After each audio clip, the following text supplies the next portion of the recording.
This morning we're going to be taking stuff out of the tray, transplanting it, or out of the liner, excuse me, and transplanting it into 1 gallon pots. We have this thing here. This is what we call a liner. This has got 72 individual cells in it that we put cuttings in to root them. Then under that, we have this piece here. This is called a tray.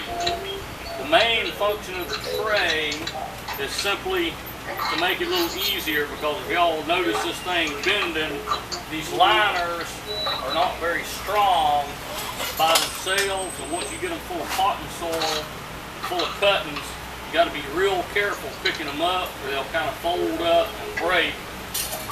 Once we put them in the tray, everything is a lot stiffer and it works a lot better. These are Bougainvillea cuttings. We put these in back in June, I believe it was. We put these in these trays. I'll bring one up a little bit closer here that I've already put in a 1 gallon pot.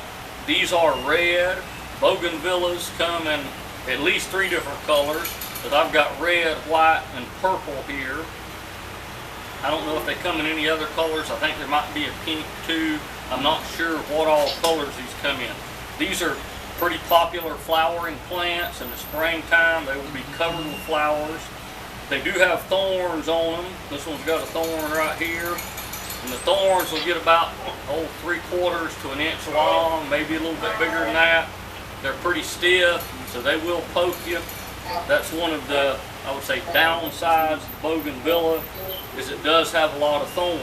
You can plant these and kind of grow them 2 different ways. You can plant them by themselves and they'll come up as like a bush type plant, or you can plant them where they've got something like a trellis or a fence or something, and they will grow almost like a vine. They will send out pretty long stems, almost vine-like stems, and they'll grow over a trellis if they have something like that to grow on. And people plant these as a hedge sometimes. Sometimes they plant them as just a single plant somewhere and let them grow by themselves, so they'll be covered all around with blooms. Sometimes people will plant them as a hedge, and they'll serve 2 functions as a hedge.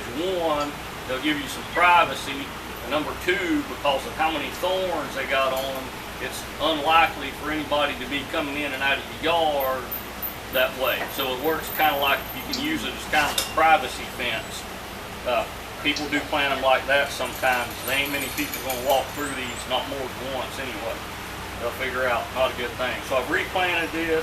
I've got it marked. I've got little white stakes that I mark them with because I've got different colors. We've got all these marked. These are red ones I'm doing right now. Go ahead and get one of these done. Take a gallon pot. And the pots, when I was replanting from the gallon pots into the 2.5 gallon pots, I didn't put but just a little bit. There's not much potting soil on these cuttings, so these, I fill the pot up almost as full as I want it, and then I make just sort of a small hole right here in the middle for the cutting to go into. So you have to fill these almost completely full to put the cutting in. I'm going to lift this tray, or the liner, up a little bit out of the tray. Let me turn it around, maybe y'all can see. Down here at the bottom, I'll kind of squeeze it just a little bit to loosen it up. And hopefully, everything pulls out. And this is what we want to see when we pull these out of that liner. We want to see roots. You can see the roots on it, and we want it to sort of hold together. That means it's rooted in there good. And these have been in there really longer than they needed to be, so they're in pretty good shape.